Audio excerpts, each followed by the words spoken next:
Hello and welcome to Forever Sports.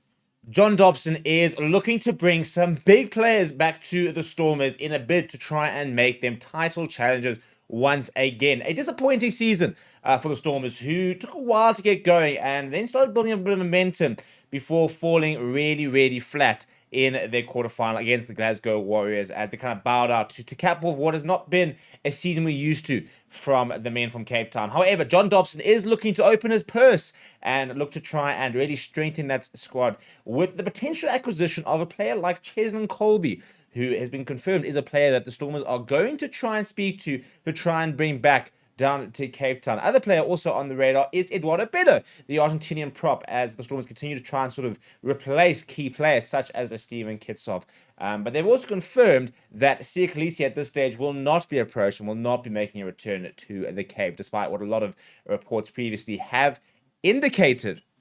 Before we get into it, please do smash a like on the video. Please do subscribe to the channel as well. And we're going to start with the story about this man over here, Cheslin Kolbe, who has been linked to a move to Cape Town before, or returned back to Cape Town, and it was very close. And there was quite a lot of different sort of aspects to that move, because there was supposed to be a whole sort of a job for his wife potentially, and a whole ambassadorship with, I think it was Land Rover, and there was going to be a whole lot of different sort of aspects that was going to make it feasible for the Stormers to bring back one of the, first of all, the best players in the world in Cheslin Kolbe, but one of the biggest, superstars, really.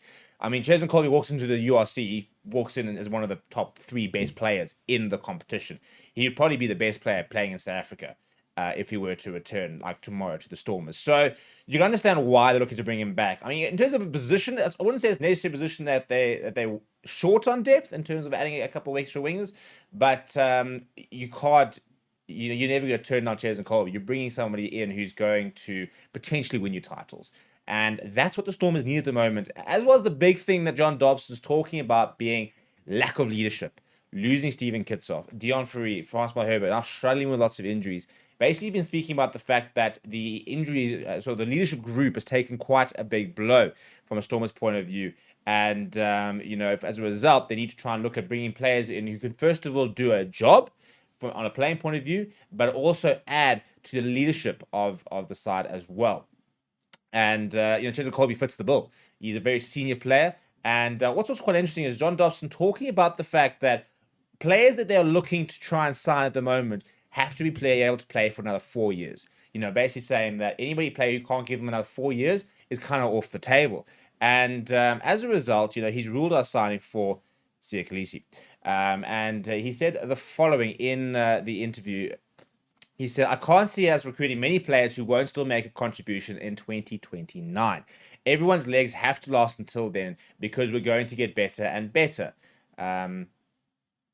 So that is basically the reason that they're not looking to bring back a Siya Kolisi, because there's a lot of talk, especially going through divorce and the likes of that, still having a home in Cape Town. And I think he still views Cape Town as home. So there was lots of talk about the fact that he might make a move back to the Cape. But John Dobson very much sort of closing the door on that potential move. Similarly, closing the door on a Pieter-Steph du Toit as well, is what the report says. So, look, to be fair, I mean, loose forward, I do think they do need to look at bringing somebody in. They're big issues with Ben Jason Dixon at the moment with regards to whether he's going to sign a new contract. Stormers are hopeful that he will stay, but lots of rumors saying that he might make a move. But you bring somebody like a Cheslin Kolbe back in, it's a landmark signing. It's a signing of intent as well, because now you're sort of sitting there saying we can bring the best players back. I mean, if you've got a backline that has, a Damian Willemse, a Cheslin Kolbe, a Sash Famagomazulu, Mani Liebach, your Dan Duplessis, really sort of great player. Once there's some line expected to sign a contract extension, Slayman Hartzenberg's playing great rugby.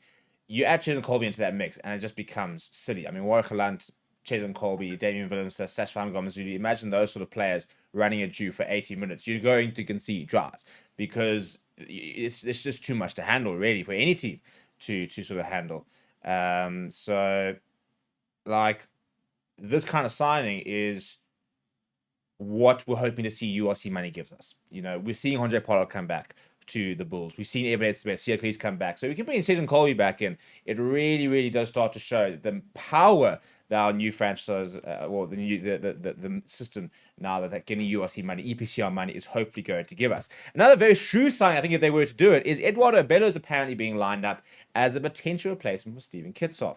Now, again, they have had issues in the front row with Frans Malherbe struggling with injuries, Steven Kitshoff having to retire, and their prop stocks, I think they've got some nice young props. Zachary Porthan is a great young player, and Sazi Sunday, I think he's actually improved a lot so far this season, but you don't quite have the star quality of a Steven Kitshoff. Now, Eduardo Bello would be a tremendous signing. I think that he would tick a lot of boxes. Again, in terms of leadership, he's an experienced player. He's a full international. The big thing as well is not being available for the box, but it'll be interesting to see how that sort of contends now with him being available for Argentina as well. So he's currently injured at the moment, so it's quite a difficult one. And I think he's basically out for the rest of the year. So it's quite a long-term injury, which means it'll be interesting to see whether they want to take a risk on a player who has not going to play for the rest of the year. But what I also quite like about this is, and it's quite a controversial opinion sometimes, I like the fact that sometimes we have to look outside our borders. We're all very quick to say, we have to have South African talent. But there are players out there, there are smart signings out there that can make our franchise really strong. And I think if they are, we should take them. I'd love to see Alliance bring somebody like an Eduardo Bello, to the union. I think there's lots of international players out there that could really help strengthen our unions. And I really don't subscribe to the whole idea that as soon as you bring an international player, it's standing in the place of a local player. Because I think that, if you had like a Finn Russell playing in South Africa, think about what players are learning from him. If you had a young flower half playing, behind Finn Russell, what that does in terms of the IP that you can gain. So I strongly think there's a lot of value in overseas-based players. Freddie Michalak, for example, the Sharks, was one of those sort of legendary players. And we've seen some really cool international players over the years playing down in South Africa. And I'd actually like to see a bit more. Again, it creates a bit of excitement as well. So two very big signings, I think, if they were to get Cheslin Kolbe, Eduardo Bello, two international quality signings. And it's really good to see that our unions are going for internationally capped players. It obviously makes it a bit difficult in terms of them not always being able to play, and they have to have sort of the mandatory rest and the likes of it. But we're talking about the fact that we are bringing that kind of quality back and into our systems. And if we want to contend for EPCR Champions trophies and, keep going in the URC, and hopefully might be able to win our second URC title as a South African side this weekend. But if we're going to sort of contend in all these different competitions, we've got to have really strong squads and lots of squad depth. And this is the thing we've seen. It's not about taking the place of a player in our local sides, because there are injuries and there's a lot to work with. And they are going to get opportunities. We've seen youngsters like Zachary Porthan make his debut so far this year. We've seen like Sunday get an extended run for the Stormers because of injuries. So there's plenty of playing opportunity within the different competitions, because there is just so much rugby being played.